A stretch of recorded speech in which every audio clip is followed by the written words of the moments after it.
Ano ito, no? Tuloy pa rin kami sa lalakbay ngayon. At meron kaming ikikwento sa inyong katol, para malaman nyo din tungkol sa bandido.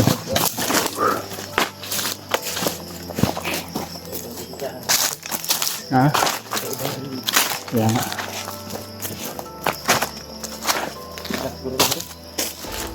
Ito tayo. Lalo na tayo. Ayan mga tol, magandang hapon sa inyong lahat. Sumagpalang hapon talaga. At ngayon malapit ng gabi. At meron kaming ibabalita sa inyong lahat tol, tungkol sa bandido. At nabiglang tumawag yung bandido sa amin, yung may hawak ng cellphone ni Kuya Rimark. At agad namin na sinagot tol, buti na lang at may signal kami sa ano namin. At hindi nagtagal yung ano namin tol, pag-uusapan dahil hinahabol daw siya ng mga bandido. Nagpapasalamat din kami na gusto niya magbagong buhay. At sana makita namin tol. Ipag-pray natin yung bandido tol, at upang sa kaligtasan niya ay nakakaawa din. At nakakaiyak talaga tol. Dahil lumingi talaga siya ng tulong upang magkita kami, upang maibalik niya yung cellphone ni Kuya Rimark. Humingi din siya ng tawad. Sinabi namin na huwag kang mag-alala, at alam namin na may mabuting puso ka. At madali naman kami magpatawad ng tao tol na gustong magbago. Kaya ngayon patuloy pa rin kami sa paglalakbay namin tol, at kasama ko pa rin si Julio. At nakapag-send siya ng location. Pupunta na kami sa pinagkaroroonan niya ngayon, kung saan man siya nag-send ng location o saan siya nag-stay ngayon. Sana hindi siya aalis doon sa pinag-stayhan niya, para maabutan natin siya. Kaya ipag-pray natin sa kanya tol na sana po ay hindi siya umalis doon, upang makita natin. At sana po na walang mga bandido, na kasi hinahanap pa rin siya tol. At gusto daw siyang patayin at bawiin yung mga cellphone ni Kuya Rimark sa mga bandido. Pag-pray nyo lang kami tol, at sa kaligtasan namin, lalo na po kay Kuya Rimark at kay Kuya Bats. Pag-pray na din natin sila tol, sa mga kasama natin, sila Janre at Edward. At si Dave ay akit na daw yun, pero hindi natin alam.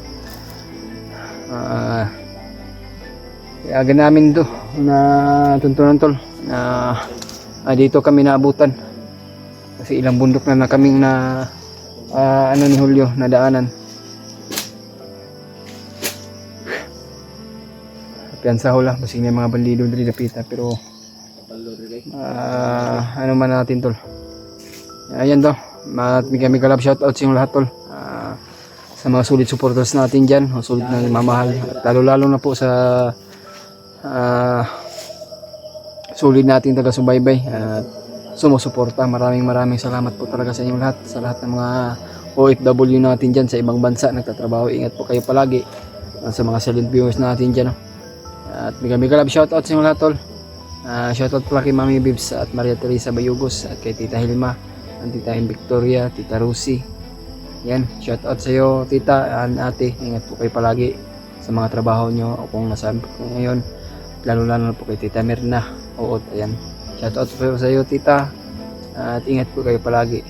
At kay Tita Esther Gomez, at kay Ate Mirne Sibweme, at kay Ate Chita Macabio. Ayan, kay Rebecca Encominda. Ayan, ingat po kayo ate sa mga trabaho nyo kung nasaan po ngayon. Pray lang natin sa bawat kaligtasan natin, at lalo na po kayo na sumusuporta pa rin sa atin. Pray kayo po palagi sa mga kung saan kayo pupunta. Kaya huwag kayo mag-alala tol, mag-ingat-ingat po kami palagi ni Julio. Isa na po na walang mangyari sa amin. Dasal po na talaga tayo tol, dahil ang Panginoon Diyos po ay nakasubaybay sa atin o nagmagabay. Sana po ligtas din si Kuya Rimark. At sana po na paano po matatawag si Kuya Rimark Tululombo, kasi nandito yung bandana at saka yung bag. Iwan ko. Parang nandun yung bag ni Kuya Remark dahil sa bandido tol. Kaya agad namin to, anuhin tol. Patuloy pa rin kami sa aming mga binabalak namin ni Julio o sa mga plano namin na gusto namin makita yung bandido na kasi nakakaawa talaga yung bandido tol. Naiiyak nga kami pero sinabihan namin na huwag mag-alala at magtatagumpayan din tayo. Mailigtas ka namin at makakasama ka namin na mababa. Kaya huwag kayong mag-alala. Kaya sinabihan, yun yung sinabi namin sa kanya tol, na mag-ingat ka lang palagi, magtago ka lang. Yan. Kaya so may plano na yun. Plano mo patuloy pa tayo ayo. Dito kami sa mga sagingan tol.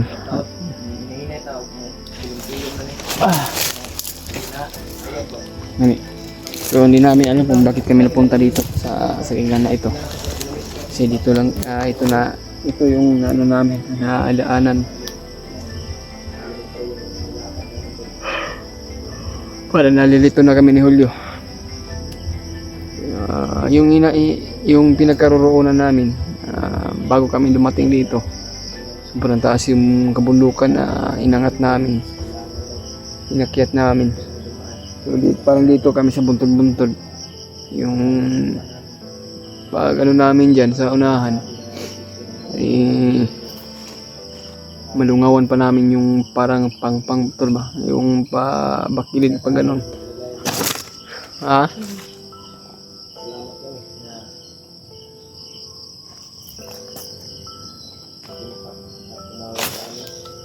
Hindi tayo magkumpiyansa at mga bandido ay naging alerto din sila at naging monitor. Kaya nagpapasalamat tayo sa bandido na yon, ay mabuting puso na talaga at may katinuan na magbagong buhay. Kaya yung commander ay parang naiwan, parang naambos yung commander at saka yung bandido. Kaya buti na lang nawakan ng bandido yung cellphone ni Kuya Remark bago sila nagkahiwalay. Nagpasalamat po talaga tayo. Kaya pala yung hindi na palagi na sinasabi ng mga bandido tol, yung may hawak ng cellphone ay gusto magbago. Kaya yun yung commander na amaw na yun palagi daw sinasabi ng tauhan niya na magbago. Sa ayos sa gusto ni Commander Amaw, ayun, nakahanap din ng paraan. Nag-isa si Buddy, may planong binabalak pa talaga na magbagong buhay. Kaya napapasalamat din tayo. Baka pag-pray na natin tol at sa ating Panginoon Diyos na mahipuan siya ng kabaitan at mahipuan siya ng kapangyarihan ni Panginoon na patuloy yung pagbabago niya.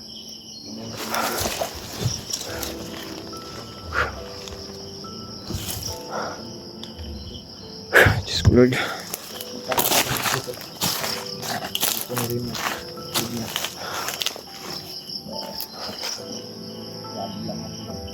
Napakaraming lamok ko. Silangan daw tayo. Anak tong bandido. Ganyan sa silangan dito ta. Tayo papunta. Dito silangan, parang silangan dito yung patungo. Dirim bro, tumoy. Uy. Silangan daw.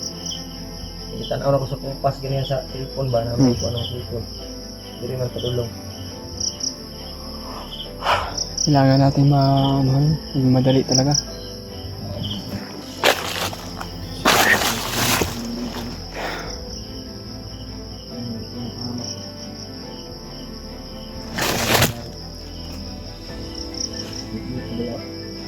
Madilim na tol ba? Kaya ng tarong ko. Dito na ito makita. Relax, siguro tayo kaya pilagot na ka-auras di bakta to lawas. 24 hours na kami naglalakbay tol ba? Wala tayong Yung pahinga namin ay hindi masyado na isang oras. Kalahating oras yung pahinga namin pero lalakbay na naman na ilang oras.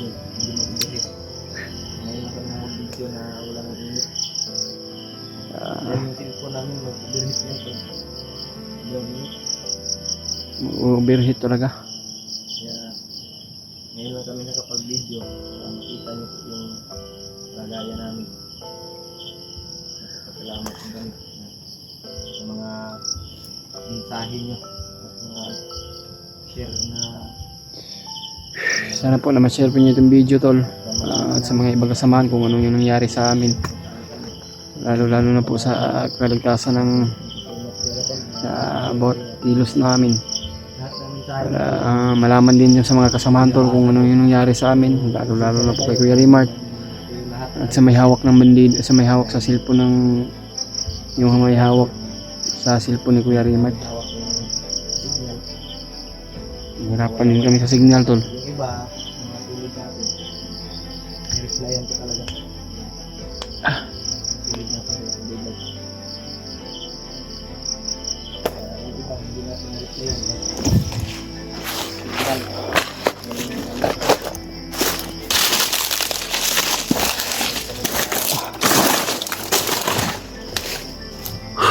Dilim na hol.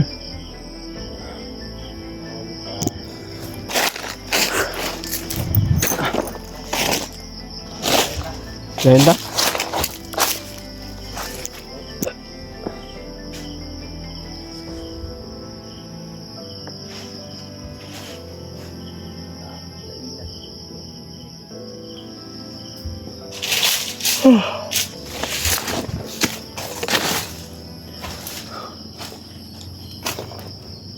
Kira ka?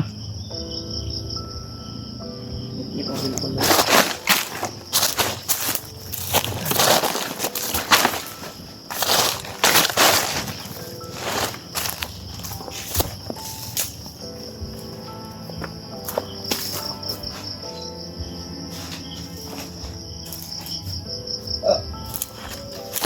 Kalahating gabi na ba? Malapit ng magabi tol pero hindi ito kakumpiyansahan nitong Daanan natin sa tingin. ganito. Kanina, nakadaan din tayo ng maraming lubi. Kaya Ganyan, lubi na naman. nga nakadaan tayo kanina ng saging at may mga kalubihan. Ngayon, Ngayon, po yung lubi, pero ngayon nakadaan din natin. sagingan na naman. Nadaanan natin to ulit yung saging at lubi. Siguro may mga nagtatanim dito at yung may ari ng puno ng kalubihan ito ay parang wala na siguro nag-aalaga nito. Parang ni-recruit. Parang ni-recruit ng mga bandido o ng commander yung may-ari ng lupa nito. Kasi hindi na alagaan tol. Parang gisakop sa bandido, no? Gisakop sa bandido niya, gisakop sa commander. Parang hihimo ng batos-batos mga sa commander. Nakabalo. Bali.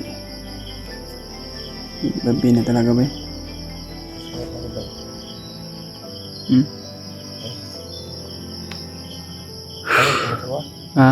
Ayun, paggamay. Ay pa yung mga. Ako madilim na eh. Wala. Oo. Ganyan, hingit-hingit ko kayo. Nakasunod ko.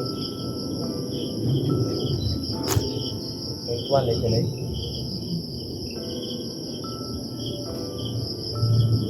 Makita ng mga bandido, eh. Kung magbagong buhay ba. Sana makita namin tol o mabutan. Kaya Huwag hindi mapahamak. ipag-pray nyo lang kami. Sana po na hindi mapahamak yung bandido. Yung may dalang safety ni Kuya Rimart. Sana po na ma-share ko yung video sa mga kasama namin. Lalo na po sa umaakyat. Tumawag ka. Nagtambahan din na may signal kami. Sagot namin. Nagtaka nga ako, baka commander yung kuwan. Pero kuwan mo din. Bandido na inihawak. Nagmamakaawa guys yan. Umiyak pa Kuwan nga siya yun. ba? Ni-traitor siya sa yung commander. Rider ka na siya. Buti kayo daw na nadala niya CP daw sa may-ari ng cellphone daw. Bago siya pero dito. Talo lang ana. Kabalo na ang commander. Ganyan baka mamonitor siya ba? Kuwan ba? Papangita ron. Ano yung isang kilay? Ang maapta na to ba? Hindi pa siya kuwan ba? Hindi siya madakpan ba? Ganyan. Hindi siya mapahamak. Sana makabutan namin ko nga.